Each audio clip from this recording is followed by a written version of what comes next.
Brother Eric John Phelps, 24/7 World Radio. Welcome to the broadcast today on this Sunday, May the 26th, 2024. And this broadcast will be on the topic of Jonathan Pollard and how the Jesuits betrayed him and sent him to prison for 30 years, only to be released a few years ago and presently living in the nation of Israel. This is a sordid cast of characters. It is the same papal octopus that killed Danny Castellero, that killed Gary Webb, author of Dark Alliance, and it's the same Jesuit Knight of Malta international papal intelligence community that works together.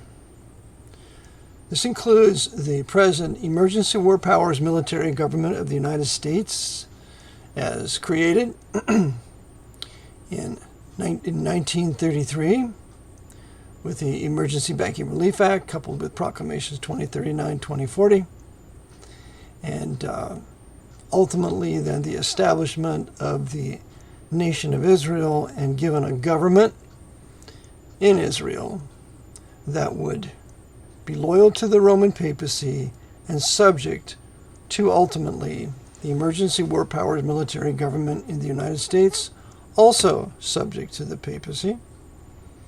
And to put these things together, I listened to a special presentation sent by one of my supporters and advisors, Brother John. And I listened to both of these audios provided by Dr. Bob. And this audio is titled, let me see here, the audio is titled EP 44, 45 and EP 46. So I recommend you listen to those, and I'm going to give you the inner workings of how this Jesuit-controlled international intelligence community works. It is one. It is united.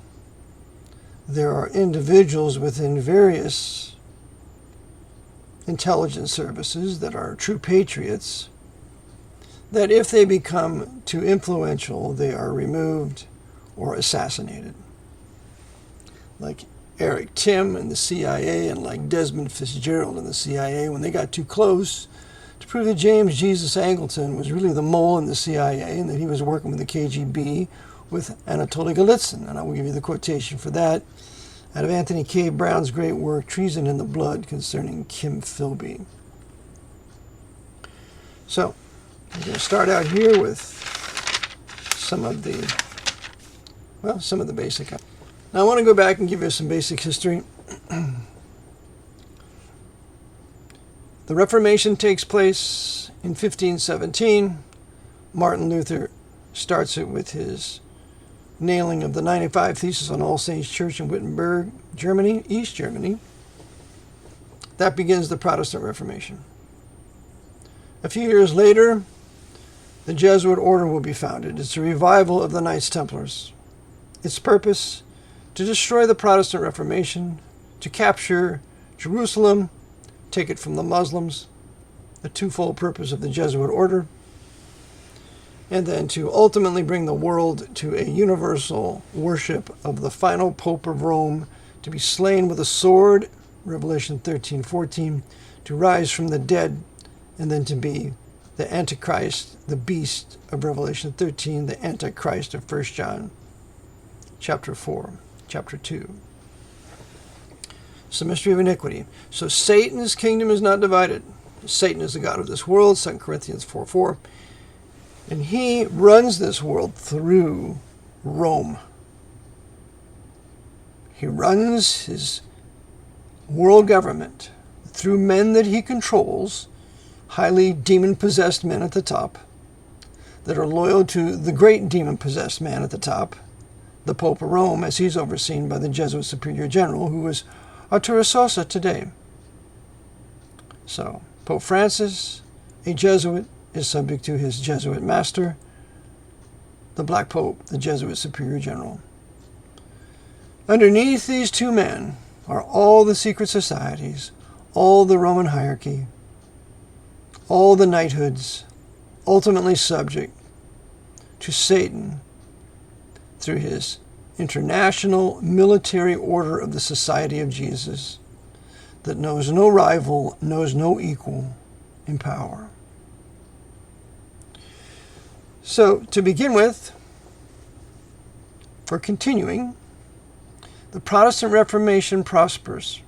As a result of the Protestant Reformation, the Bible is put in the hands of the common man with his common language, particularly English and German. So the Jesuits have set out particularly to destroy the Reformation in Germany and England, which they have essentially done. As Roman Catholic Italian Al Pacino stated in his movie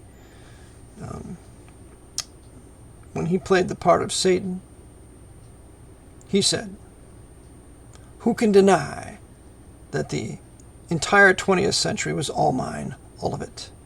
And that's in the movie called The Devil's Advocate. Well, the Jesuits are the great promoters of the movies in Hollywood, and they use certain upfront court Jews, but the Jesuits are the masters of Hollywood. And it's a place of propaganda and also of telling what they have done, what they are doing, and what they shall do. So we have the 20th century. And during the 20th century, we have this most notorious, horrible bloodbath that I call the Second 30 Years' War.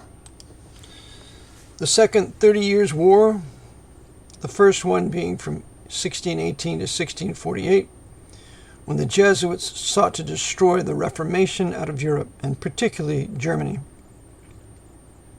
Germany was decimated. It lost between 1/3 and 1/2 of its population because of the 30 Years' War. But the job wasn't quite finished, so the Second 30 Years' War was planned, and that would be from 1914 to 1945. That would include World War I, the Spanish Civil War, the Bolshevik Revolution, and World War II, among others. It's during this 30-year period that the Jesuits would essentially crush the Reformation in Europe, crush the Jewish presence in the Pale of Settlement, and ultimately provide the foundation for the establishment of the nation of Israel, which in the eyes of the Jesuits, who are the revived Knights Templars, Israel to them is nothing more than the revived Latin Kingdom of Jerusalem, in which they can build a third Hebrew temple for the benefit of themselves and the Pope of Rome of their making.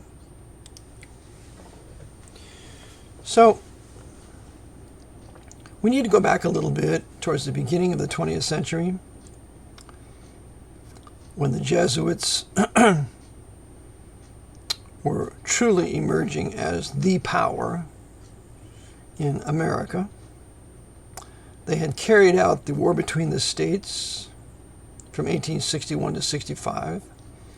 Their Yankee Union Army that was communist, because remember they had some 10 foreign communists that took the ranks of general in the Yankee Union Army. It was Karl Marx, who was the overseas correspondent of Horace Greeley, the owner of the New York Tribune, who said that the American Civil War was a communist revolution, particularly on the part of the North in its attack into the South, in the historic white and Baptist Protestant South, that at the time was gradually emancipating the blacks and returning them to Africa, into a place that had been purchased called Liberia. So slavery was beginning to be ended gradually as the white Protestants sought to do it, especially Francis Scott Key, who was the head of the American Colonization Society, to bring the American blacks freed blacks to the most beautiful section of Africa, which at the time was Liberia, that had been purchased from tribal chiefs by white Protestants and Baptists in this country. So the purpose of the war was not to free the slaves. The purpose of the war on the part of the South was to resist this tyranny, this centralization of power that was taking place in District of Columbia, District of Catholics. But they failed. And so as a result of that failure, the Jesuits took control completely of District of Columbia, and they would take control of the Democratic Party, they would take control of the Republican Party. There were still some preachers that denounced the Jesuits and told of their power and their quest to destroy the white Protestant Baptist Federal Republic of the United States and on its ruins to make an empire. Well, after the war between the states, they began to build their empire. After they had decimated the South, destroyed many cities, they turned and they began the Indian Wars, the Wars of the Great Plains, from 1865 to 1890, that would end at Wounded Knee, that disgrace of Wounded Knee, where the Indian nations would be consigned to reservations. They would no longer be deemed to be sovereign nations, thanks to the radical Red Republicans in 1871, refused to acknowledge them as nations by which they could make treaties with them anymore. And so you have this horrible, terrible War of the Great Plains against the Indian nations. And while at the same time you have the building of these huge cartel capitalist families, and they're spoken of in certain irrefutable works called The Robber Barons, and another one called Real Ace, America's Irish Rich, by a Roman Catholic author.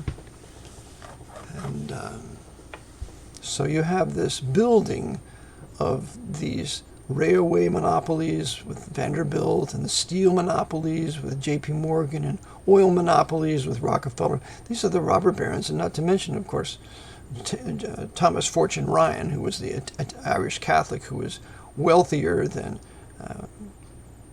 Rockefeller. And then you have the other wealthy socialite who owned 100 corporations, who was the head of 100 corporations, named Nicholas Brady, who was the most devoted Irish Catholic.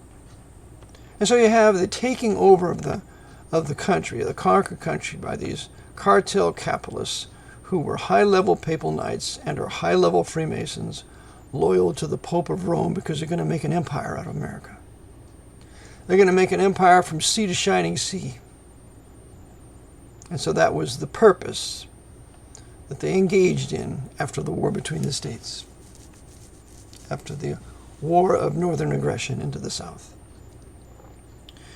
Alexander Stephens warned of this, that they would turn the Republic into an empire. Centralism and empire, he warned of this. You have centralism with the 14th Amendment, and empire with March 9th, 1933, when the Jesuits would use FDR to impose emergency war powers military government here in District of Columbia in America. But then, after that, they would use this empire, this Holy Roman 14th Amendment, socialist, communist, corporate, fascist American empire, to wage war around the world for the benefit of the papacy, to impose political leaders, be they tribal chiefs, be they military dictators, be they kings or what have you, with absolute power to rule the peoples of those nations. And so the military power of the papacy would be exercised out of District of Columbia. So they would build the Pentagon. And the builder of the Pentagon was a man named John McShane, who was a powerful Knight of Malta, and he had his massive construction company in Philadelphia. The Knights built the Pentagon. And they would use certain of their agents to oversee its building, like Leslie Groves, General Leslie Groves, and others. But in the end, they would have the centralized military power of the world in District of Columbia. This would be financed by the Pope's Federal Reserve Bank. You have 12 branches, you have 12 apostles. You have a particular branch in New York that's the biggest one. That's where they house the gold. Well, the foremost apostle was Peter, because Peter finds a gold coin in the mouth of a fish, and he pays the tax that they are to owe according to the command of the Lord Jesus Christ of the Bible. So this monster, this papal monster in District of Columbia, is an empire that has put everybody in this empire under emergency war powers military government, and deems everyone in this empire a U.S. citizen, which is an enemy belligerent, under Trading with the Enemy Act and the Hague Convention, living on their land as enemy land, alien property, and all the states have been reduced to conquered territories. In fact, de facto conquered territories. As of March 9th, 1933. Well, we have World War I, we have World War II. I've preached much about that in the last 10, 12 years. And so we're going to hone in on a particular timeline here, where we have, after World War II, after the Pope's Eurasian Jewish Holocaust, that killed at least 6.5 million Jews, which was necessary for the papacy to drive the Jews to Israel to establish the nation of Israel. Without the Eurasian Jewish Holocaust, there is no Israel. Who was behind it? It was simply not the Germans, not just the Germans.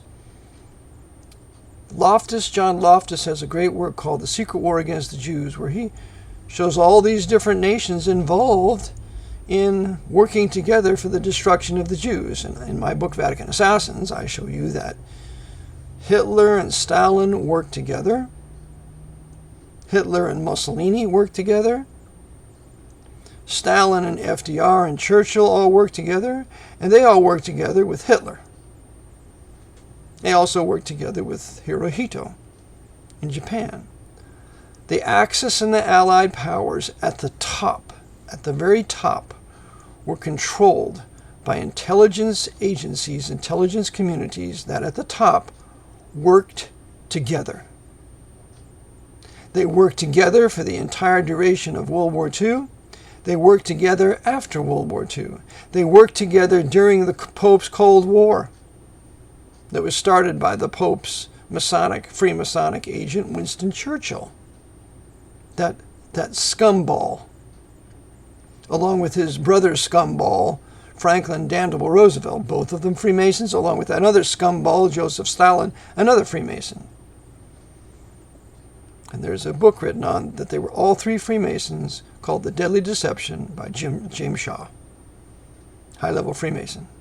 Stalin, Churchill, and Roosevelt, all at the Yalta, were all Freemasons, working for the Jesuit order and doing what they did. Meanwhile, at this time, we have the OSS under Knight of Malta Wild Bill Donovan working with the NKVD. And Donovan even goes to Russia and meets with the head of the NKVD. And so Russian intelligence and American intelligence, controlled by the Jesuits, worked together during World War II. You would expect that, since they're allies, of course. But what you don't know is that Hitler, through Martin Bormann, worked together with Stalin. There's a book called Hitler's Traitor by Kurtzer. Talks about a conspiracy between Hitler and Stalin. That Stalin knew every move that Hitler would make in his attack against the East during Operation Barbarossa. So they worked together. After World War II, the Jesuits, through their certain Freemasons, are going to start the Cold War. This illusion of the Cold War, that the military government of the United States is an enemy of the military government of Russia, USSR, had to be pursued. to give us the idea that we were enemies of Russia and the Russian people were enemies of us. And the fact is, the government of Russia is the enemy of the Russian people. The government of the United States is the enemy of the people of the United States. And later on, when Israel would be founded in, May 14th, 1948, the government of Israel would be the enemy of the people of Israel. That's right. History will bear this out. The government of Israel is the enemy of the people of Israel. Because the papacy runs the government of Israel. And it runs the government of Israel through the CIA. Mossad is run by CIA, not vice versa. The politics of Israel are absolutely controlled by the Vatican through its various Masonic agents, its Jewish Masonic agents. And remember, Jewish Freemasons run Israel for the benefit of the Pope, men like Benjamin Netanyahu and others of the past. This is why the government of Israel will, in 2005, give Gaza to the savage Muslim Arabs in Israel. Because remember, there's no such thing as a Palestinian.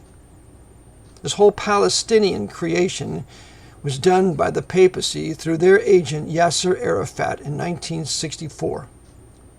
Yasser Arafat had a French Roman Catholic wife. When he died, he had over $1 billion. He was the agent for the papacy to keep the agitation going in Israel, the Arab-Israeli agitation, for the benefit of the papacy. Remember that Shimon Peres and Yasser Arafat had mutual stocks, had stocks in a mutual company called Paltel. I remember when Barry Chamish taught this to me years ago. He's now deceased. And he also wrote a book called Bye Bye Gaza. So when the Freemason Ariel Sharon gave Gaza away to the Muslims, the Muslim Arabs, he committed an act of high treason against the Hebrew, Jewish, Israelitish people of Israel on orders of the Pope, which government of Israel has complete loyalty to. And so, as I've said before, the purpose of the present Gaza war, which is absolutely justified, as the government of Israel told the civilians and people to leave Gaza, and Egypt has blocked their exits so that they can't leave. In addition to the fact you have left-wing communists running the government of Israel who thinks that the children of the Muslim Arabs are more important than Israeli soldiers, and so you have a high body count by the Israeli soldiers who rightfully have invaded Gaza. And, as I have previously said, all the Arabs need to leave. Gaza belongs to Judah. And if they don't want to leave, well, then they're the enemy and they have to be forcibly removed. And if they're not going to be forcibly removed, they need to be killed. I'll say it. The place needs to be purged. But that place is for the Hebrew, Jewish, Israelitish people, and Arabs have no right to it whatsoever. And there's no such thing as Palestinians. That's a further agitation of the Jesuit papacy. Because remember, the Pope runs this country through the Council on Foreign Relations. The Council on Foreign Relations is in New York. It was founded in 1921.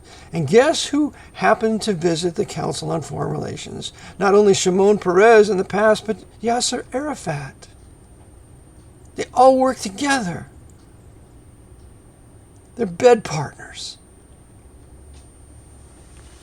So, it's in this backdrop that I want to teach you a couple of things with regard to the Jonathan Pollard fiasco. The Jonathan Pollard injustice put upon that patriotic American Jew who was sentenced to 30 years in prison wickedly by a Roman Catholic judge. By a Italian Roman Catholic judge. That judge's name was Aubrey Eugene Robinson, Jr. We'll have more to say about him a little later. The U.S. attorney that was involved in this was an Italian Roman Catholic. Let me see, Judge Aubrey Robinson wasn't Italian, but he was a Roman Catholic. And the judge involved, in the U.S. attorney involved in this was, his name was Joseph DiGenova, Italian Roman Catholic, who hated Jews, just like the judge, Robinson, hated Jews. Good Roman Catholics exercising their anti-Jewish fury within a judicial context. What a sin and a crime. But going on, I want to start a little bit of, we'll begin with Jonathan Pollard. We'll begin with Dr. Bob's introduction in the 2 podcasts that he has, and so I'll just kind of highlight that. This is a podcast of life lessons with Dr. Bob, EP 45, his podcast.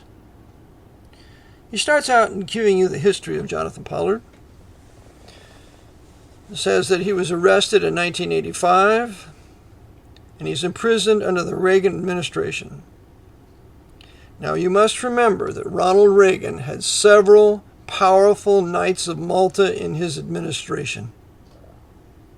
One of them was William J. Casey, who was the head of the CIA, who had been trained, educated by the Jesuits at Fordham University in the Bronx, New York. Hence the Jesuit connection through Casey to the CIA being utterly in the hands of the Company of Jesus. We go on. In 1987, Pollard is convicted for spying for Israel, and he's given life.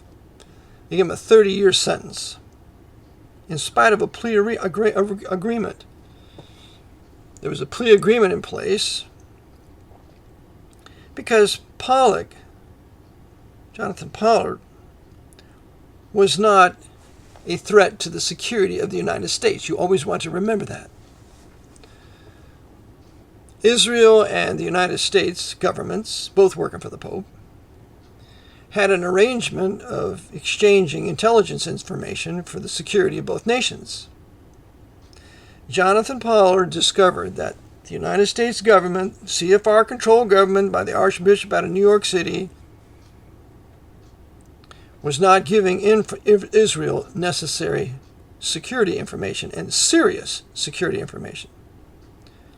So essentially, because he was in a place of intelligence, he got that information and gave it to Israel. And he did it as a patriot for Israel as well as for the United States, because the United States government, the military government, had an obligation to give this information to Israel, but it refused to do so because those in the government at the time were creating weakness in Israel and planning for a future war so that it would be weakened, Jews would be killed, but the nation would never be destroyed. See, the Pope likes killing Jews. The doctrine of the papacy hates the Jews. The Jesuits really hate the Jews, because the Jews lay claim to Jerusalem and the Jesuits lay claim to it. Remember, Ignatius Loyola went to Jerusalem in 1524 and tried to lay claim to the city, and then he was going to set up his headquarters there for the Jesuit order. Well, the Franciscans sent him home. So Jonathan Pollard rightfully got this had this information and conveyed it to the Israeli government. And he was acting under a handler who was connected with Israeli intelligence, very high up in intelligence. And his name was Rafi Tan.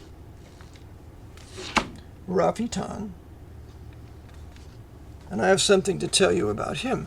Might as well tell you now. Rafi Tan, involved with Mossad and other high intelligence agencies in Israel, was the one who refused to have the Mossad capture Yosef Mengele in Argentina when the Mossad was capturing Adolf Eichmann. This is this guy. The guy who's going to betray Jonathan Pollard is the one who betrays also the people of Israel by not capturing Joseph Mengele, that Bavarian Roman Catholic, that man in charge of the selections at Auschwitz. But they will capture Eichmann, who's just a colonel and who's a Lutheran, so we can blame the Eurasian Jewish Holocaust and the mastermind behind it all on a little gimpy German Lutheran and keep the papacy out of the story. Sure, Eichmann was guilty, I have no doubt about that, but he was a colonel. He was not any of these high SS generals. And furthermore, Joseph Mengele, who was known as the angel of death at Auschwitz, could have been captured by Mossad. But this Rafatan refused it, gave the order not to capture him. Now this is the same head of Israeli intelligence that's going to betray Jonathan Pollard.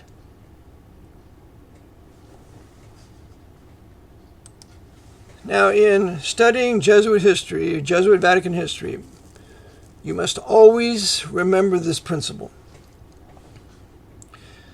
They always have an outward but false policy. And they have a secret but true policy. You must always penetrate this design whenever studying what the Jesuits do or their agents are doing. They've got an outward policy, but it's not their real policy. They have a secret but true policy. That's their real policy. So we have Jonathan Pollard here, and he is busy getting necessary intelligence information to the Israeli government for the safety of the Israeli people, supposedly. Now remember, this incident happens some 20 years after the USS Liberty attack by the Israeli Navy and the Israeli Air Force. And if you want to see a very definitive work on this, you need to get the 4 DVD set called Sacrificing Liberty. They most assuredly attacked the USS Liberty, and they wanted to sink it, and God prevented it from happening through the prayers of a few people, and particularly a Jew on board the ship who was a Bible believer. Remember, there were Jews on that intelligence ship. And so this was done on orders of the CIA, overseen by Lyndon Baines Johnson, and Johnson was behind the attack on the USS Liberty, as I've taught you before, because the purpose was to blame the Egyptians for it, so that there could be an invasion of Egypt. The Soviet Union, run by the Jesuits, would then have sent conventional weapons to blow up the Dome of the Rock and the Alaska Mosque in Jerusalem. That would have facilitated the papacy's design to build the Third Hebrew Temple. But all of that was lost. All of that was lost when the USS Liberty didn't sink, and by a miracle of God, a man on the Liberty managed to get a wire out, a telegraph out, a message out to the fleet that was commanded by a traitor who was John McCain Sr. and Admiral Kidd. And the Liberty didn't sink, and it was able to limp back to Malta, 1,000 miles away, where it was repaired. So all of this is in a documentary called Sacrificing Liberty. You got to watch it. But this was done to create anti-Jewish fury in America also. Because now they can say, well, it's Israel that runs the lobby. Israel runs the AIPAC here, and AIPAC runs this government. This is all propaganda of Roman Catholics, like certain Roman Catholics that were brave men, but they were wrong. And that was one of them was the a congressman at the time who came out and denounced Israel for running the government.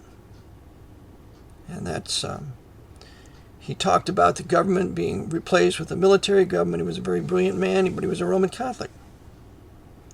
And so this was James Traficant. James Traficant rightly exposed certain Jewish traitors in the government, but those Jewish traitors are working for the Pope. They're working for the Archbishop of New York. Most of them are members of the Council on Foreign Relations. And then he blames Israel in general for running the government, when Israel doesn't run this government. The Pope runs this government, and his Jesuits. Just as the Pope runs the Israeli government. That's why Mossad, CIA work together. And that also goes for the Arab intelligence communities too. The Pakistani ISI is financed and overseen by the CIA. The reason why you have the Pentagon and NSA in the United States is that is the heart and soul of the Pope's international intelligence community, from which they run all intelligence communities. And don't you think for 1 minute that Snowden is right. Snowden is snowballing you. The Soviet, the Russian FSB, SVR works in conjunction with the FBI, CIA. They work together. They've worked together throughout World War II. They worked together throughout the Cold War. They work together now. And we're played for suckers to think they're enemies. And Jonathan Pollard, unfortunately, was played. He rightfully gets this information out, information that the military government here is supposed to be giving Israel anyway. And so as a result, he's being overseen by his handler, Rafi Atan, who's a Jewish traitor, who's working for the Pope also, and who's going to cut Pollard loose because he's going to stop the escape plan for Pollard to get out of Washington. He overrules it so Pollard cannot escape. This is what Rafi Atan did. The wicked Jewish traitor, sinner, betraying his own Hebrew people, Israelitish people, Jewish people in Israel. You ought to forever remember him as a traitor, my Jewish friends. And so now, charges are going to be, he's at the Israeli embassy. He's arrested by the FBI at the Israeli embassy. This is Jonathan Pollard.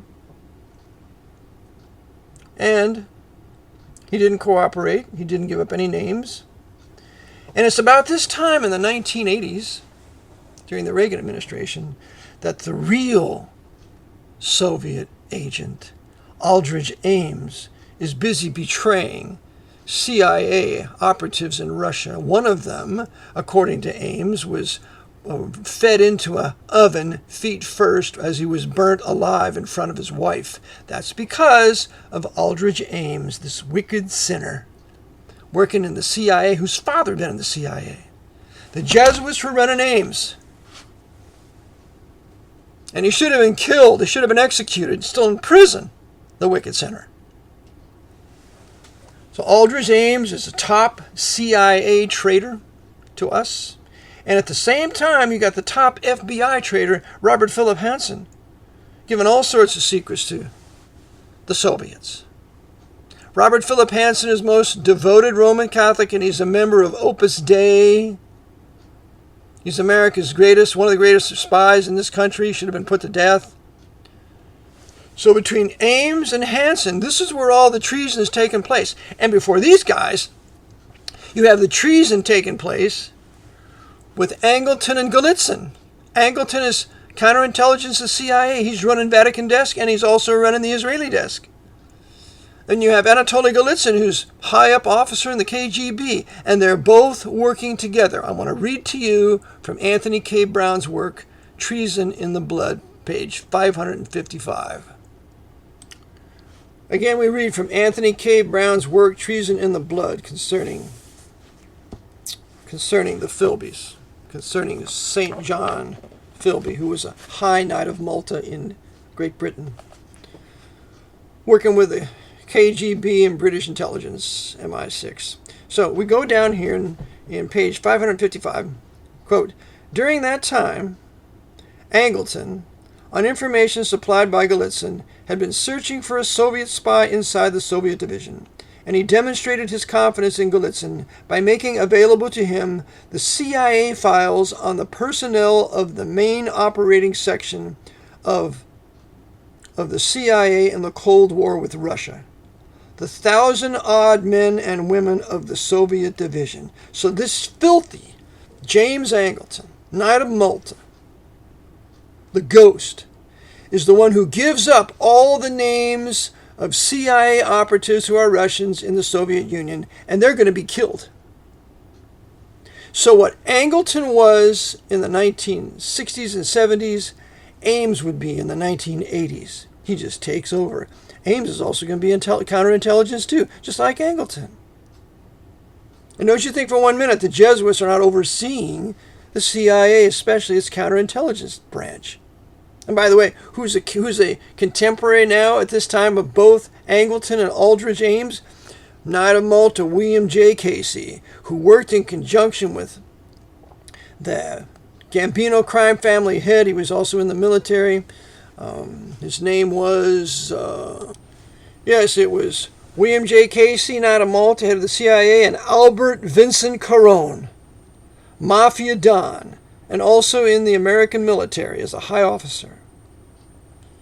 And when Carone's daughter got married at her wedding, one room was for the CIA and one room was for the Mafia. They're working together. That's why Pablo Escobar, who was running the Medellin cartel, his neighbor was a CIA officer. The Mafia dope runners in conjunction with the CIA working together. That's what we hear as watching the movie JFK by Oliver Stone's excellent movie, JFK. The Mafia and the CIA working together.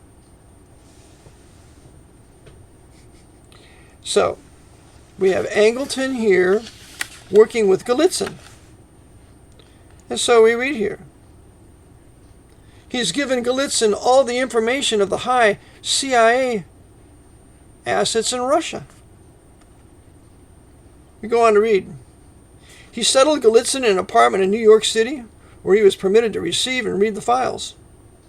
During this period, perhaps 3 years. 3 years! Angleton given Anatoly Gallitzin all these secret CIA files. Many of the personnel and operational files were delivered to him, and he began to trawl through them, looking for data that corresponded to his notion, obtained through conversations with KGB headquarters in Moscow, of who Big Mole, quote-unquote, as the suspected agent came to be called, might be. A man with something Russian in his background, quote-unquote, whose KGB code name was Sasha, and whose real name might begin with the letter K. We go on to page 556. But at some stage it was discovered that there were 2 KGB officers living in the same Manhattan apartment block as Gallitzin. They were working under the cover of the United Nations and had their families with them, so it is said, as did Gallitzin. When this proximity was discovered, Gallitzin was evacuated suddenly to a farm in upstate New York. The files were sent to him there, but he never returned them. He never returned these CIA files.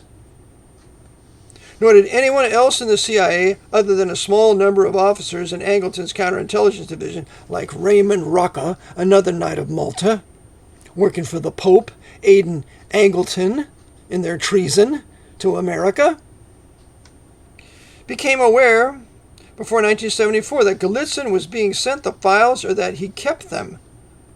When this was discovered, an operation was undertaken to retrieve them, and according to a senior CIA officer involved, quote, 2 vans were required to return them to the agency.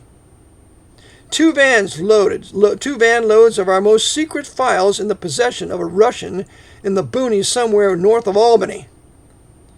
You can imagine what the FBI thought when they were told about what had happened to some of their most secret files? We go on down a little bit farther in a quotation. The one doing the talking here, they're one of the senior CIA officers investigating the many serials, quote-unquote, to Big Mole provided by Gallitzin was Claire Edward Petty, an Oklahoman who had joined SIG in 1966 after working for 8 years with a German organization in Germany working against Russia.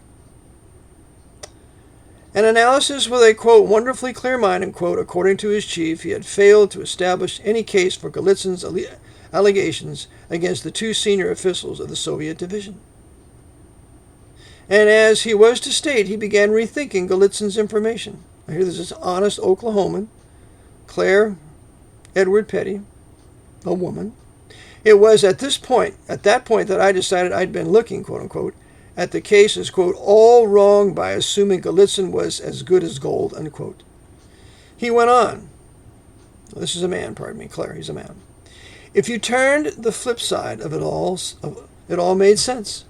Gallitzin was sent by the KGB in Philby to exploit Angleton.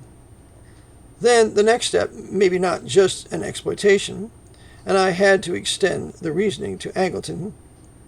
Gallitzin might have been dispatched as the perfect man to manipulate Angleton to provide Angleton with material on the basis of which he, Angleton, could penetrate and control other services. Angleton himself must be the traitor, Petty decided. Angleton was a mole, but he needed Gallitzin to have a basis on which to act. No doubt he was. Angleton was the mole in the CIA, and he was the liaison to the KGB. He orchestrated the union between the KGB and the CIA, and to keep the CIA weak, he made sure that certain CIA agents were compromised and killed. Angleton was a traitor. Another dirty, filthy, ungodly, wicked traitor to the American people. Given all of our private records and assets to the Jesuit orders KGB, keeping the Russian people down and subjugated and sent off to gulags if they say one wrong word. That's the Jesuit government.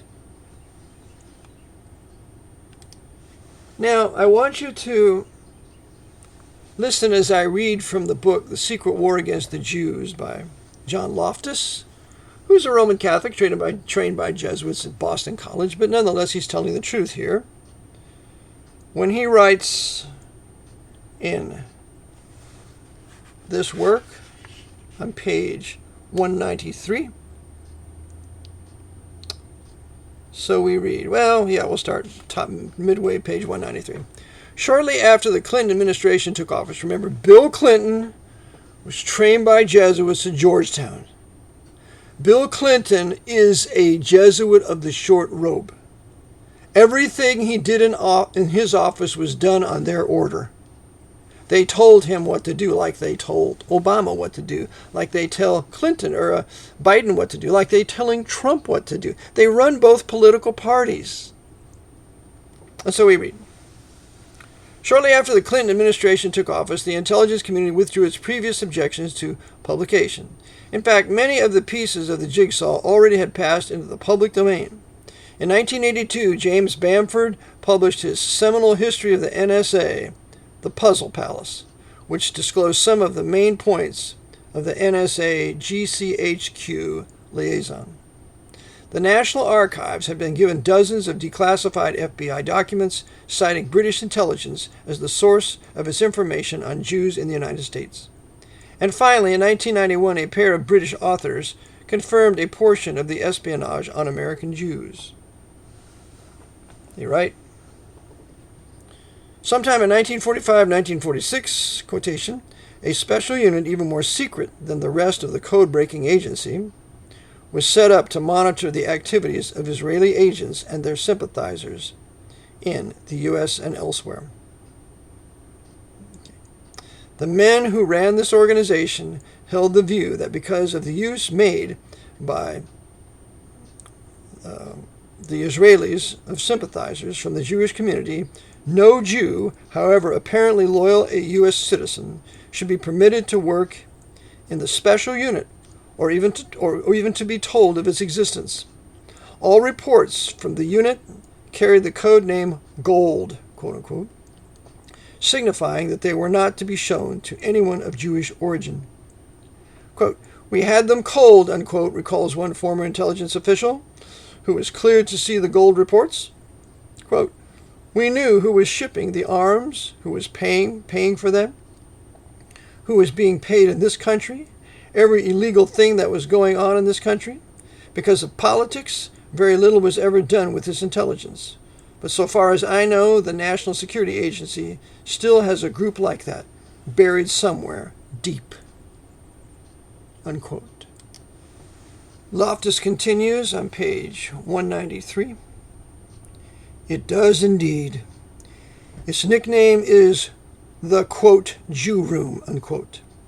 Inside the National Security Agency is an intelligence center from which all American Jews are banned, regardless of their proven loyalty or devotion to country, just as the U.S. Navy banned Jews from electronic surveillance ships such as the USS Liberty. Well, that's not true. If you watch the special on sacrificing liberty, you will see that there are a couple of Jews, and especially one Jew who was killed in that attack on the USS Liberty. So he's not quite right, at least on the Liberty. Quote, the Jew room, unquote, is where the United States and Britain spy on Israel and anyone who supports Israel. Its name is a misnomer, as the intelligence center has more than one room in more than one agency. As we shall see in the following chapters, it is and has been the heart of the secret war against the Jews. That's right. NSA, Jew room, the heart of the secret war against the Jews. So now are we going to be surprised when we see Bobby Ray Ingman contribute to the destruction of and betrayal of Jonathan Pollard? So Pollard is arrested now, and Clinton refused to let him go. Why? Because the Jesuits at Georgetown told him so. They're his makers. His favorite professor was Carroll Quigley, who wrote Tragedy and Hope out of Georgetown. Clinton was highly connected to the faculty of Georgetown there when he went there. Of course, Bill Clinton is the bastard son of George Herbert Walker Bush, according to a particular CIA agent that I met the acquaintance of in one of my classes. Yeah, he was inside George Bush's house and as a Delta Force protector, and he overheard Bush's wife say to him, well, what are you going to get Bill for his birthday? Barbara asked that question. Well, what are you going to get Bill for his birthday? And Pappy says, well, I don't know. And she said, well, you should. He's your son. That was overheard by Philip Redman, who was a CIA, who was a Delta Force guy at the time, later became a CIA agent. Philip Redman. He said that to me in my house. Never forget it. So we go on here, and so Clinton refuses to give up Jonathan Pollard because he's told to do that by the Jesuits. The Jesuits are going to punish this Jew, this no-good, dirty Jew, because Pollard was the one responsible for Interpol boarding a ship full of arms in Thessalonica in Greek, headed for Iran. Over $10 million worth of arms were here, and these were high-tech material, according to Pollard here in this interview. And it was found out when they boarded the ship that it belonged to George Herbert Walker Bush. George Herbert Walker Bush, the vice president at the time under Reagan.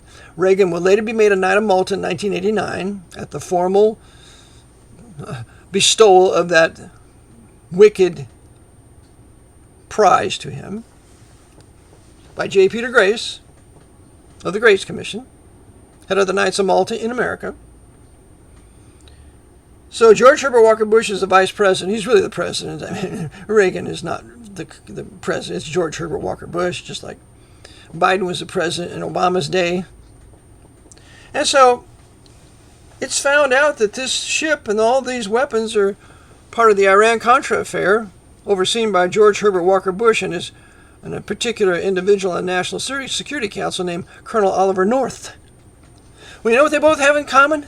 They're both Knights of Malta. George Herbert Walker entertained the head of the Knights of Malta in the White House. It was Andrew Bertie. I have the picture of him sitting with Andrew Bertie, head of the Knights, Grand Master of the Knights of Malta. Spoke 17 languages. The Knights of Malta were busy fomenting the Iran-Contra affair to sell guns to Iran, to then take the money and give it to the Contras in Nicaragua so that they could kill the Contras. Remember, whatever side this government takes openly is the side that's going to lose.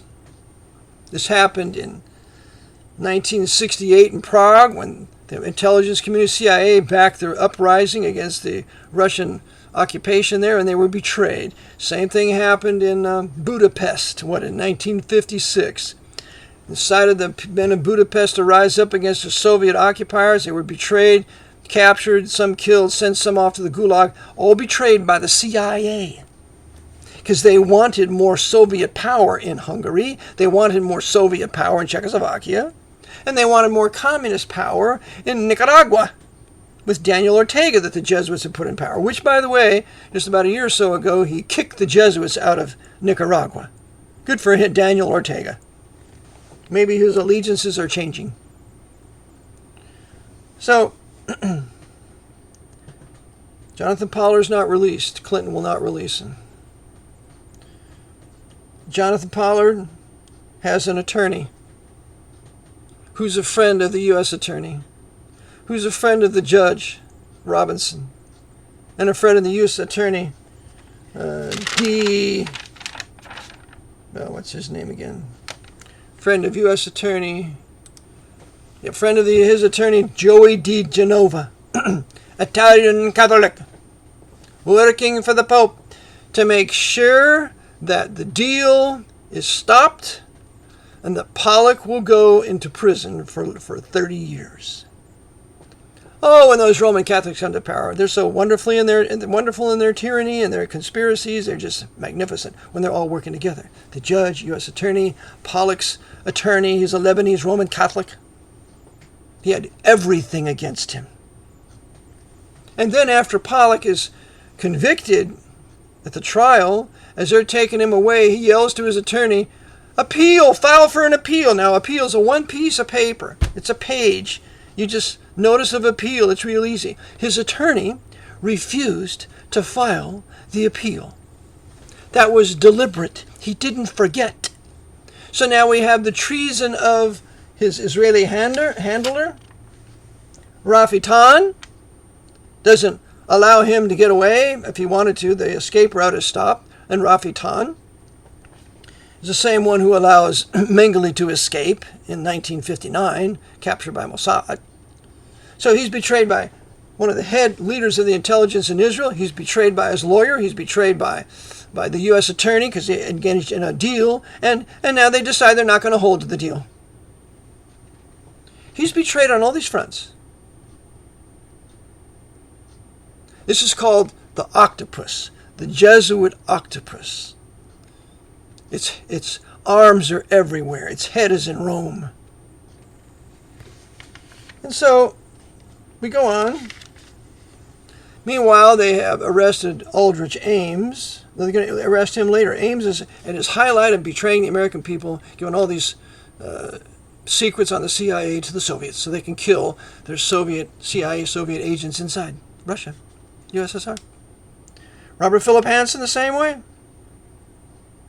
Both immoral, wicked men. Now, Pollard mentions two very evil men that wanted him dead, wanted him off in prison. The first one was Caspar Weinberger, and the second was Bobby Ray Inman. Now, these two conspirators we need to spend a little time on. So, first, Caspar Weinberger. Caspar Weinberger was the Secretary of Defense under Reagan. Caspar Weinberger is a Masonic Jew. Caspar Weinberger is a member of the Archbishop of New York's Council on Foreign Relations.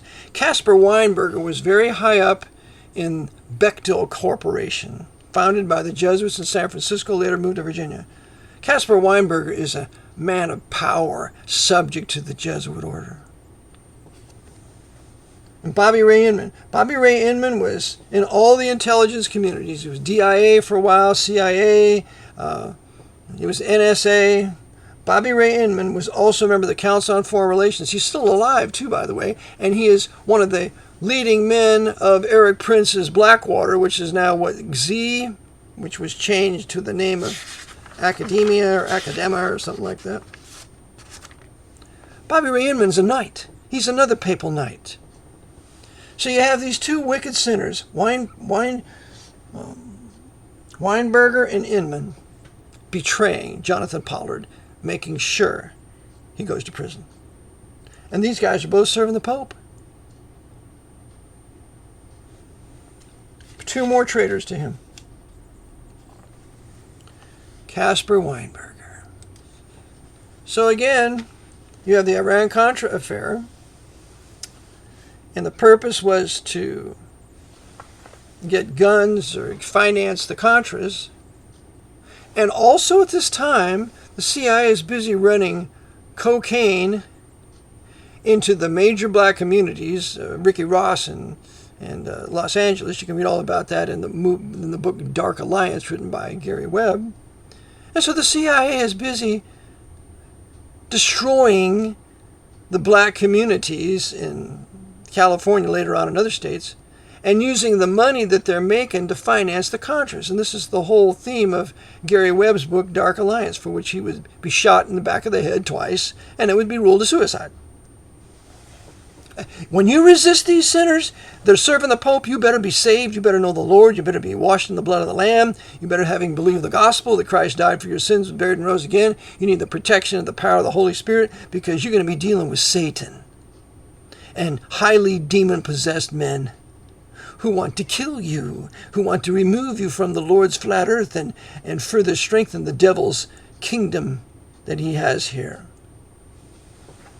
So, what we have is the Contras lose, as they're supposed to. And so those patriotic men of Nicaragua are all killed. And so it furthers the dictatorship of Daniel Noriega, who is working for the Jesuits and their liberation theology. So we got a little farther here. And Jonathan Pollard, though, never talked. He never betrayed his American patriots, the nationals that helped him. And so he never talked, and he never was a rat. And all he's guilty of is getting the intelligence that rightfully belonged to Israel, as through the agreement of Israel and the U.S. government to give to them. He's only guilty of rightfully getting that to them. But oh no, they're gonna make him this horrible, terrible traitor. And again, as I said, his lawyer never filed an appeal. So let's just take a look at all the people that have betrayed him so far. We got the betrayal by Caspar Weinberger, Bobby Ray Inman, Colonel, the General Rafi Tan, his Israeli handler. We have the betrayal of Bill Clinton. And then we're going to see the betrayal of Wolf Blitzer. That the CFR Jew working for the Pope. Wolf Blitzer is going to publish an interview that he had with Jonathan Pollard a few days before Jonathan Pollard sentenced, and Pollard said many more things in that interview that was agreed upon to be released after sentencing. So Wolf Blitzer betrays Jonathan Pollard. That punk, that evil, wicked Masonic Jew serving the Pope of Rome with the network, what is it, MSNBC? Is that the network that Wolf Blitzer's on? Busy being the papal slave that he is, the little Jewish coward betraying the people in Israel.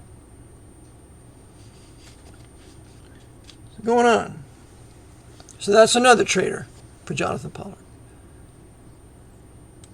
And again, you want to remember at this time, William J. Casey is the head of the CIA. He's probably the most powerful Knight of Malta in the Reagan administration. He's facilitating the arrest, the betrayal, the imprisonment of Jonathan Pollard. And William J. Casey is a Knight of Malta, Roman Catholic, trained by the Jesuits at Fordham. And you Jews better wake up to this, because they're getting ready to create anti-Jewish fury in this country like there never has been over this Gaza war that has so many lies of all the people that have been killed by the Israelis. And it's all their fault, and they're leveling Gaza. What a terrible war crime that is. Hey, that's not according to the facts. But they're, with their academia and with their leftist communist universities here, they're creating anti-Jewish fury over this Gaza war. And this is going to justify the roundup of the Jews in this country to send them to camps when the new right comes to power. And in the meantime, to call for certain Jews that are able to get out of here and go back to Israel, as one of my previous broadcast shows, that America's doomtown for the Jews. The Jesuits run it. Wherever they go, they persecute the Jews. That's who ran the SS. Those stupid Germans at the top didn't run the SS. It was high Jesuit coadjutors like Himmler and Heinrich Müller and Karl Wolff and those other high men of the SS that were persecuting the Jews on behalf of the Jesuits. Walter Schellenberg, head of the SD of the SS, Roman Catholic, has an audience with the Pope in 1952, shortly before he dies, carrying out the doctrines of the papacy, which is the Eurasian Jewish Holocaust, aided by Joseph Stalin. Stalin and Hitler worked together to that end. So, continuing on here. So, Jonathan Pollard goes to prison. For a few years, he goes to a maximum security prison. He's about 450 feet underground with nothing to communicate. He goes ultimately to jail for 30 years. He comes out. His wife had passed away, I believe. Died of cancer. Loved his wife dearly, Esther. And while he was in prison, he was the only Jew there among 5,000 prisoners. Until Bernie Madoff showed up. And Madoff hated Jonathan Pollard. And Madoff is the one who was responsible for that Ponzi scheme that deprived the Jews of America of some $60 million. Stole it from them. Weakened the American Jews here of America. Yeah, Madoff is responsible for the loss of some $50 billion. The court ordered him for restitution for $170 billion. And who does he take money from? Why, the Securities and Exchange Commission just keep letting him do what he's doing. Who's running Securities and Exchange? Why, the Jesuits? And so they want him to bilk as much money as possible out of primarily the Jews. That was his purpose. He was connected to the Jesuits out of Fairfield University in Connecticut.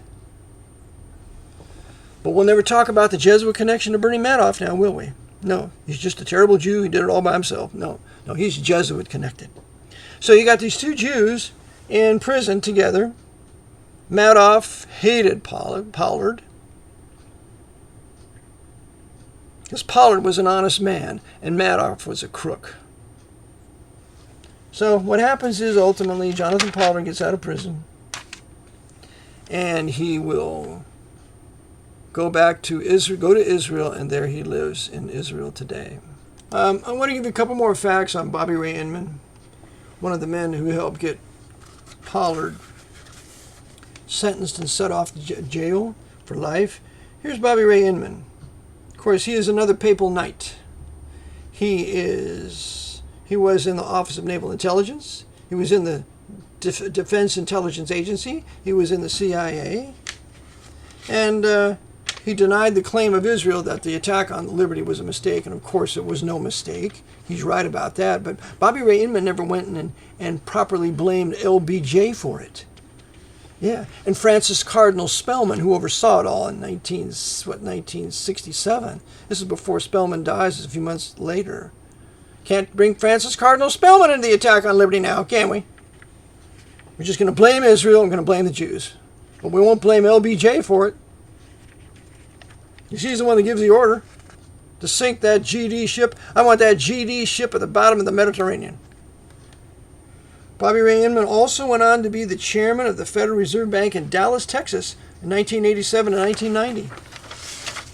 And he was on the board of directors of the Council on Foreign Relations, Dell Computer, and he's also on the board of directors for Blackwater, which is now Academia, with Eric Prince. Yeah, Bobby Ray Inman. He was in the CIA during William J. Casey's reign of when he was in the CIA from 1981 to 1987. Weinberger, pro-Saudi Arabia, pro-Wahhabi. Open but false policy is to back Israel. Secret but true policy is to oppose it and finance its Arab Muslim enemies. so that there can be a war, that Israel will win and have more borders and be even larger, because the power of the holy people will be broken in the 70th week of Daniel. And so therefore it has to greatly increase, and it will be increased after this Middle Eastern war that's being planned and facilitated by initially Sharon's gift of Gaza to the Muslims so that they could begin this whole horrible war controlling both sides. Rafi Atan, he refused to capture Mengele, as I mentioned, while capturing Eichmann, the Lutheran. Mengele was a Bavarian Roman Catholic. They used to call Mengele Father Mengele when he went to university. 2018, Rafi Atan backed the New Right rising in Germany, which is kind of like a new neo-Nazi party. Rafi Atan backs it, because the protector of Israel will be a united Europe one of these days when America falls away after its persecution of the Jews. Mentioned Wolf Blitzer.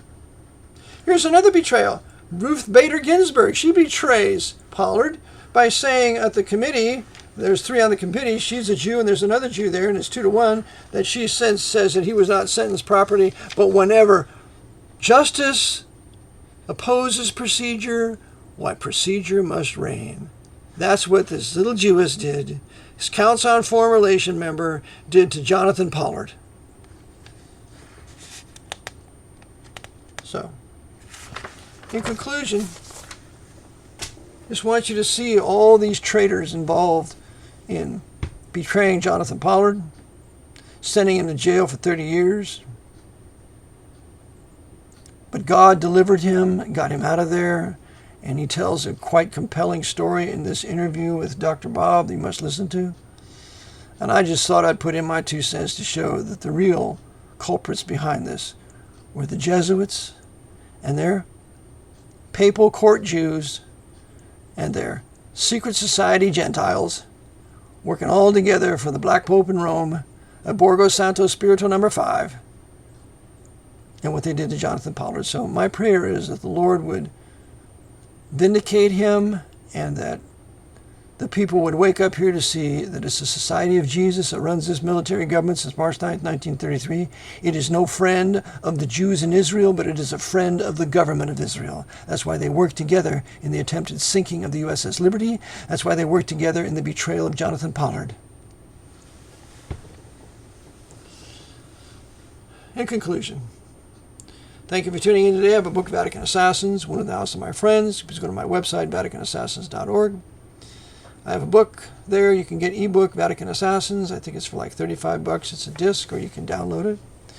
Also go to my 24/7 World Radio site, and there you can purchase some of my broadcasts for the last 10, 12, 11 years and other things. And lastly, please pray for me 2 minutes a day if you know the Lord. If you don't know the Lord, it's time to know the Lord, because we're running out of time here. I believe the Lord is going to come any moment for his church, for the body of Christ, and this time of grace will be ended, and it will go into ultimately the 70th week of Daniel, when the final Pope of Rome signs an agreement with many nations to protect Jerusalem. And then the clock will begin to tick, according to Daniel 9:27. So, appreciate your prayers 2 minutes a day. Lift up holy hands without wrath and doubting. Pray that you'll spend time in the Word of God, the English Bible for English-speaking people, the AV 1611 in its present edition of 1769. And may the Lord bless you on this Lord's Day. I know it's Memorial Day, and I want to preach a message against Memorial Day. Hopefully I can do it today also, but I'm not sure if I will be able to. But I wanted to get the truth out on Jonathan Pollard, the racial Hebrew Jewish Israelite, who was betrayed by this Jesuit-ruled emergency war powers military government controlling the government of Israel that also betrayed him too. So until next time, Lord bless. Maranatha.